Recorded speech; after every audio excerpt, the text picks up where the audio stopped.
신앙 고백하심으로 하나님께 예배를 드리시겠습니다.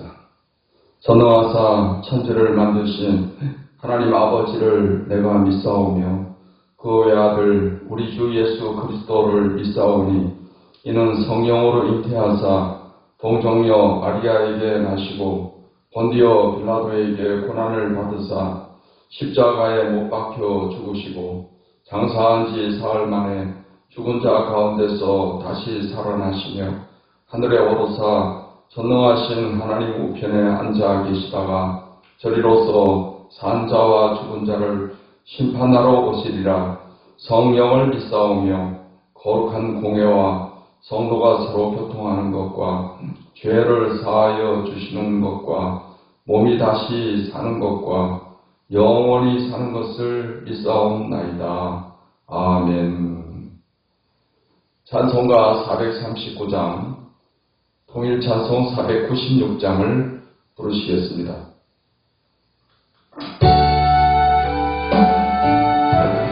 십자가를 가까이 나를 이끄시고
찬송가 540장, 통일찬송 219장을 부르시겠습니다.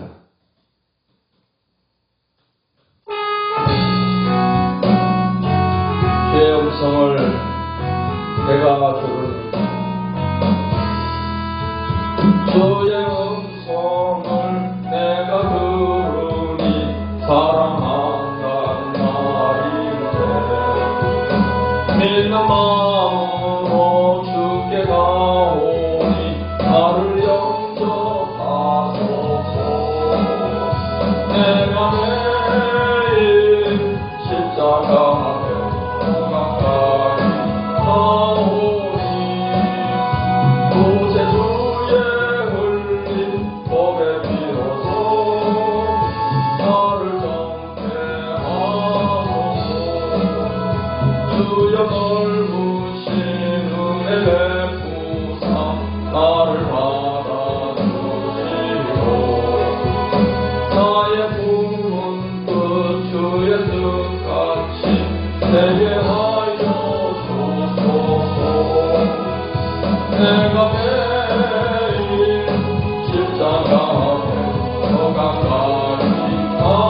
에스겔서 19장 말씀을 보시겠습니다.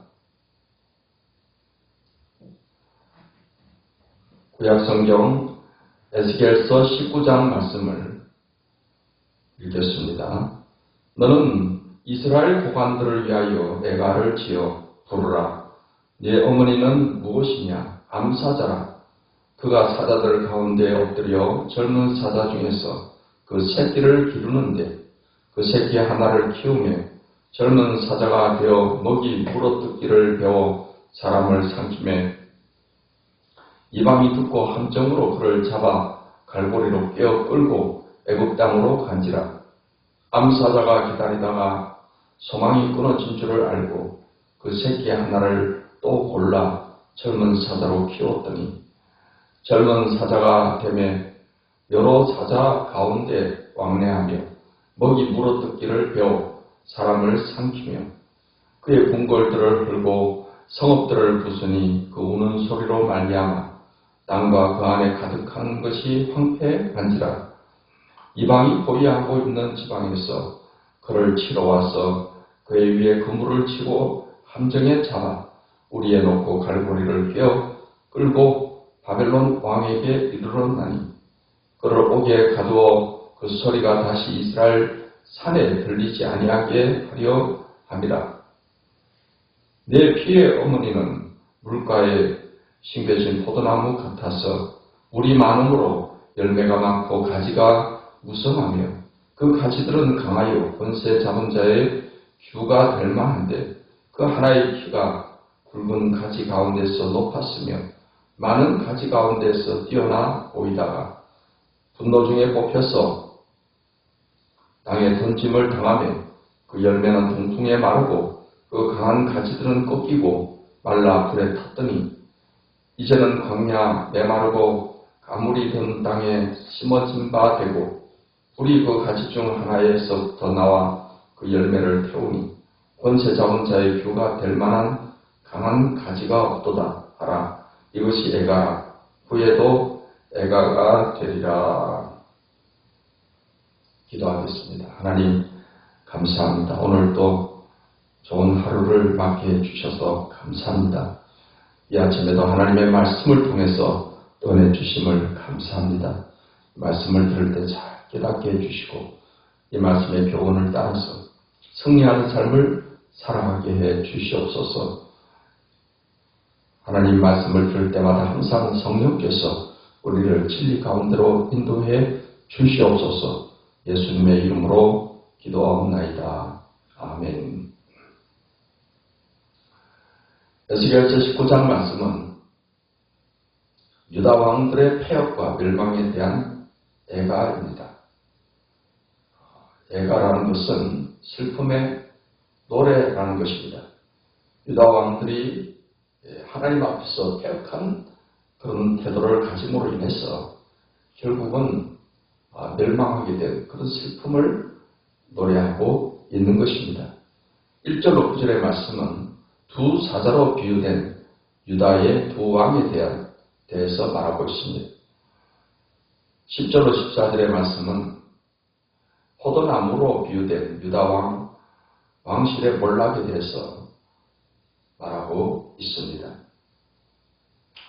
1절로 9절 말씀 가운데 2절로 4절을 보게 되면 부르라 네 어머니는 무엇이냐 암사자라. 그가 사자들 가운데 엎드려 젊은 사자 중에서 그 새끼를 기르는데 그 새끼 하나를 키우며 젊은 사자가 되어 먹이 물어뜯기를 배워 사람을 삼키매 이방이 듣고 함정으로 그를 잡아 갈고리로 꿰어 끌고 애굽 땅으로 간지라. 이제 두 사자 가운데 첫 번째 사자는 첫 번째 왕을 말을 합니다. 유다의 말기의 왕 가운데 여호아스 왕을 말하고 있습니다. 여기서 이 암사자가 젊은 사자 중에서 새끼를 길렀다 했습니다. 이 암사자는 유다 나라를 말하고 있습니다. 유다 나라의 말기에 여호아스라는 왕을 이제 세우게 되었다 하는 것입니다. 그런데 이 새끼 사자가 힘을 갖게 되어서 이제 그랬을 때 이방 나라가 그를 함정으로 잡아 갈고리로 깨워서 애국 땅으로 갔다고 했습니다. 여호아스 왕은 3개월 동안 왕위에 있었습니다. 그러다가 애국의 포로로 끌려가게 되었던 것입니다. 두 번째 사자는 두 번째 왕을 말하는데 5절로 9절 말씀을 보겠습니다. 암사자가 기다리다가 소망이 끊어진 줄 알고 그 새끼 하나를 또 골라 젊은 사자로 키웠더니 젊은 사자가 되매 여러 사자 가운데 왕래하며 먹이 물어뜯기를 배워 사람을 삼키며 그의 궁궐들을 헐고 성읍들을 부수니 그 우는 소리로 말미암아 땅과 그 안에 가득한 것이 황폐한지라. 이방이 보유하고 있는 지방에서 그를 치러 와서 그의 위에 그물을 치고 함정에 잡아 우리에 넣고 갈고리로 깨어 끌고 바벨론 왕에게 이르렀나니 그를 옥에 가두어 그 소리가 다시 이스라엘 산에 들리지 아니하게 하려 함이라 했습니다. 이게 두 번째 젊은 사자는 바벨론으로 끌려간 유다 왕을 말하고 있습니다. 여호야긴 양을 일컫는다라고 볼 수 있습니다. 여호야긴 왕은 3개월 10일 통치 후에 그는 바벨론으로 끌려가게 되었습니다. 유다의 왕들은 전임 왕들이 하나님을 잘 경외하지 않음으로 인해서 하나님께로부터 이렇게 징계를 받고 애국으로 끌려가고 하는 것을 보고서도 그 역사를 통해서 배우지 못하고 역사를 통한 교훈을 무시하고 한 것을 보게 됩니다. 우리는 성경의 역사를 통해서 하나님께서 어떤 사람에게 복을 주시고 또 어떤 사람에게 징계를 하시고 이러한 역사의 교훈을 우리가 얻게 됩니다. 이 역사는 우리에게 많은 교훈을 주고 있습니다. 우리는 성경에 나오는 많은 신앙의 선조들의 그들의 삶의 모습을 보면서 우리가 어떻게 사는 것이 하나님을 기쁘시게 하고 하나님의 뜻을 이루는 것인가 하는 것에 관한 귀한 교훈들을 얻게 되는 것입니다. 성경에 하나님의 뜻을 따라서 귀하게 쓰임받은 그런 사람들이 있습니다. 아브라함이라든가 또 모세라든가 이런 인물들을 우리가 바라볼 때 우리도 정말 하나님의 약속을 믿는 신앙 그리고 끝까지 인내하고 믿음으로 살아야 되는 것 또 하나님께 절대 순종하고 나갈 때 하나님께서 우리의 삶 가운데 놀라운 일을 베푸신다는 사실 이러한 교훈들을 우리가 얻게 되는 것입니다. 또 우리는 성경에서 실패한 사람들을 보면서 이 사람들이 왜 실패를 했을까? 사울왕이 이스라엘의 초대 왕으로 하나님께 부름을 받고 선택을 받았지만 그가 결국에는 왕이 되고 나는 이후에 버림을 받게 됩니다. 그것은 그의 교만함과 불순종으로 인해서 결국 하나님께 버림받는 왕이 되는 것을 보게 됩니다. 그러한 것을 우리는 경계로 삼아야 하는 것입니다. 이스라엘, 이 유다의 말기의 왕들은 그런 교훈을 받지 않고 잘못된 길로 계속 감으로 인해서 결국은 애국으로 끌려가고 바벨론으로 끌려가는 그 왕들이 된 것을 볼 수가 있습니다. 10절로 14절의 말씀은 포도나무로 비유된 유다 왕실의 몰락을 말하고 있습니다. 10절에 내 피의 어머니는 물가에 심겨진 포도나무 같아서 물이 많으므로 열매가 많고 가지가 무성하며 그 가지들은 강하여 권세 잡은 자의 규가 될 만한데 그 하나의 키가 굵은 가지 가운데서 높았으며 많은 가지 가운데서 뛰어나 보이다가 분노 중에 뽑혀서 땅에 던짐을 당하며 그 열매는 동풍에 마르고 그 강한 가지들을 꺾이고 말라 불에 탔더니 이제는 광야 메마르고 가물이 든 땅에 심어진 바 되고 불이 그 가지 중 하나에서부터 나와 그 열매를 태우니 권세 잡은 자의 규가 될 만한 강한 가지가 없도다 하라. 이것이 애가라. 후에도 애가가 되리라. 지금 여기에 물가에 심겨진 포도나무는 이제 유다 왕실을 의미하고 있습니다. 유다 왕실 가운데서 이제 키가 굵은 가지 가운데 높은 그런 뛰어난 가지가 나왔다고 했습니다. 그리고 그 가지가 이제 메마르고 가물이 든 땅에 심어진 바 되었다. 그래서 이 강한 가지는 키가 크고 강한 가지는 유다 왕실의 마지막 왕인 시드기야 왕을 의미하는 것입니다. 시드기야 왕은 유다의 마지막 왕입니다. 이 시드기야 왕은 예레미야 선지자를 통해서 많은 그 예언의 말씀을 들었습니다. 당시에 바벨론의 지배를 받고 있은 가운데 예레미야는 시드기야 왕에게 바벨론에게 항거하지 말 것을 계속 권유했습니다. 하지만 시드기야 왕은 바벨론의 통치에서 벗어나겠다는 그런 생각을 가지고 그런 애굽을 의지했습니다. 애굽 나라가 바벨론을 물리쳐 주기를 그렇게 바랬던 것입니다. 애굽을 의지하는 그것 자체가 잘못된 자세입니다. 시드기야 왕은 마땅히 하나님을 의지를 해야 되는 것입니다. 하나님을 간절히 의지해야 되고 그리고 하나님의 뜻이 무엇인가를 알고 그 뜻을 따라서 살아가야 되는 것입니다. 그 뜻은 예레미야 선지자를 통해서 분명히 알려주었습니다. 바벨론 왕에게 항거하지 말고 잘 그 통치를 따르는 것이 하나님의 뜻이었습니다. 하지만 이 시드기야 왕은 바벨론에게 결국 항거하고 바벨론 왕을 배반하게 됩니다. 그로 말미암아서 바벨론 느부갓네살 왕은 제3차 침공을 통해서 쳐들어와서 예루살렘을 완전히 파괴를 시키게 됩니다.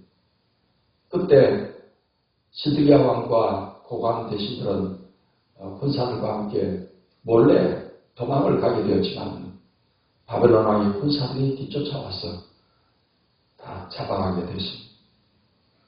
시드기야 왕은 그가 보는 눈앞에서 그의 아들들과 고관들이 죽임을 당하게 되고 시드기야 왕은 두 눈이 뽑힌 채 바벨론으로 끌려가게 되어서 감옥에서 평생을 지내게 되고 죽게 됩니다. 그로 인해서 유다 왕실이 완전히 몰락을 하게 된 것입니다. 시드기야 왕의 이 멸망은 교만함에 있습니다. 하나님의 말씀을 듣지 않고 자기 생각대로 하는 것이 교만이고 또 불순종이고 이로 말미암아 결국 바벨론의 침공을 통해서 예루살렘이 철저히 파괴되고 많은 사람들이 죽고 포로로 끌려가는 그러한 고통을 당하게 되는 것입니다. 성경은 항상 우리에게 겸손할 것을 요구하고 있습니다. 교만한 마음은 멸망의 선봉이요 겸손은 종기의 앞잡이다 라고 말씀합니다.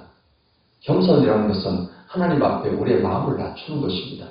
하나님 말씀 앞에 우리가 마음을 낮추어서 하나님 말씀을 아멘으로 받아들이고 그리고 하나님 말씀에 또 순종하며 사는 것입니다. 성경 말씀을 통해서 우리는 우리 신앙 선조들의 그들의 업적을 보면서 그들이 왜 하나님께 어떻게 쓰임을 받게 되었는가, 또 그들은 왜 실패를 하고 그들은 환난과 고통, 징계에 처하게 되었는가 하는 것을 우리가 읽고 보면서 교훈을 얻어야 되는 것입니다. 이제 하나님 앞에 우리가 철저히 마음을 낮추고 또 하나님 말씀을 우리가 의지하고 우리는 하나님을 절대적으로 의지하는 신앙을 가지고 살아가야 될 것입니다. 오늘 야도 하나님을 의지하며 사는 우리 모든 주의 백성들에게 하나님의 도우심과 은혜 베푸심이 충만하시기를 예수님의 이름으로 축원합니다. 기도하겠습니다. 하나님 감사합니다. 오늘도 귀한 말씀을 통해서 유다 왕들의 폐역과 멸망에 대한 예가를 우리가 보면서 유다 왕들이 왜 이렇게 멸망을 자초하게 되었는가 하는 것에 관한 귀한 교훈을 갖게 됨을 감사합니다. 우리가 하나님의 말씀 앞에 우리는 마음을 맞추어서 늘 하나님 말씀의 아멘으로 받아들이고 또 하나님의 주시는 이 교훈을 따라서 겸손과 순종과 믿음으로 살아갈 수 있도록 도우시고 은혜를 주시옵소서.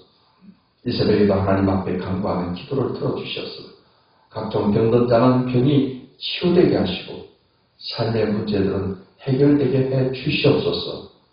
예수님의 이름으로 기도하옵나이다. 아멘. 이제는 우리 주 예수 그리스도의 은혜와 아버지 하나님의 사랑과 성령의 교통하심이 하나님께 예배하는 모든 주의 백성들의 머리 위에 이제로부터 영원토록 함께 하시기를 축원하옵나이다. 아멘.